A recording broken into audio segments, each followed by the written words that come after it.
Marie-Hélène Villard, bonjour. On va parler de Poppy et de la danse. Alors, vous êtes chercheur, c'est ça? Oui. Vous pouvez nous expliquer un petit peu? Pour l'instant, je suis chercheur à l'université de Bordeaux-Montaigne en mutualisation avec le PESMD. Donc, il y a un centre de formation pour les professeurs de danse.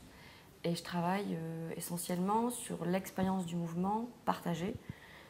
Et mon sujet de recherche prend son essor au départ dans la poésie et la peinture. Et voilà, mes interrogations avec le robot sont similaires à celles que je pouvais me poser avec la poésie et la peinture. C'est-à-dire quels effets provoque sur nous le mouvement. Alors, on sait qu'avec un robot, il y a interaction. Alors, Voilà. vous, dans votre sujet, qu'est-ce que vous recherchez? Alors, à mettre en expérimentation directe les usagers, spécialistes ou non du mouvement. Donc, j'ai pu travailler avec des danseuses, mais aussi avec des lycéens et même des enfants. C'est-à-dire qu'on travaille sur la situation de transmission du geste en direct par le toucher. Donc là, on va vraiment être dans un corps à corps avec le robot qui permet vraiment de se sentir avec l'objet robotique. Donc d'être dans un mouvoir et dans un émouvoir en synchronie. Voilà.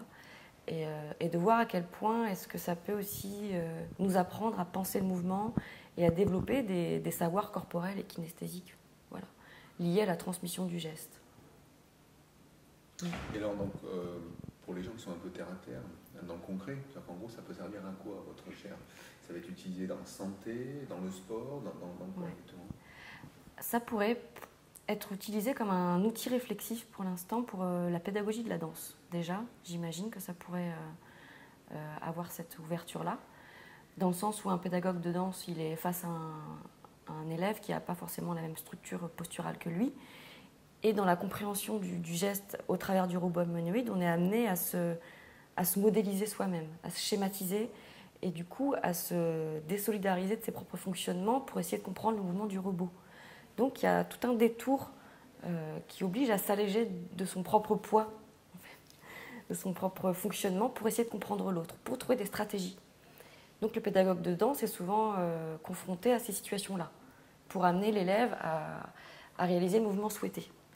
Aussi, on pourrait même imaginer, je n'ai pas encore vraiment développé ça. Alors, je vais vous aider, mais par exemple, dans le geste, dans le sport, Oui. on a souvent utilisé la vidéo pour Oui. reprendre la façon de faire le geste. Est-ce que donc, la robotique apporte un plus? Vous parlez d'émotion aussi, Oui. peut-être, c'est ça? Oui, vous pouvez un peu développer?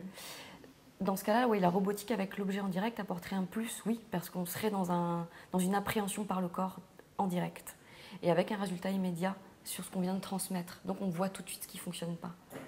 Voilà. Au niveau thérapeutique, vous avez cherché un peu des pistes parce que, par exemple, avec le cheval, il y a souvent des interactions. Oui. Dans tout ce qui est thérapie avec le cheval, on cherche l'interaction. Là, vous êtes en train de me parler d'interaction avec le robot. Est-ce que les robots peuvent aussi aider? Je pense que oui, c'est une piste. Oui, parce qu'il y a tout un processus de subjectivation avec l'objet robotique qui est très très intéressant, qui met en relation une intersubjectivité par le mouvement. Il y aurait ça, oui, effectivement, des pistes thérapeutiques et aussi des pistes avec les personnes âgées. J'irai aussi vers ça, puisque une personne âgée, elle va être dans un mouvement très proximal, très resserré sur elle-même, plus près de l'os. Et on a remarqué que quand on déplace le robot, on lui donne une intention spatiale. Donc on lui donne une intention vers le périphérique, une intention du distal, vers un aller vers.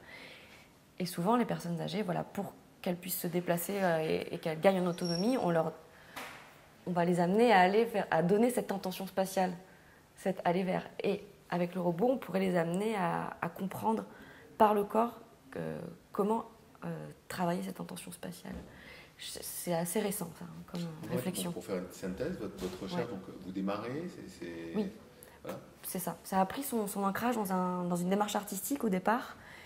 Et très vite, je me suis rendu compte des possibilités vraiment pédagogiques, thérapeutiques, vraiment en lien aussi avec des travaux en psychomotricité, par exemple.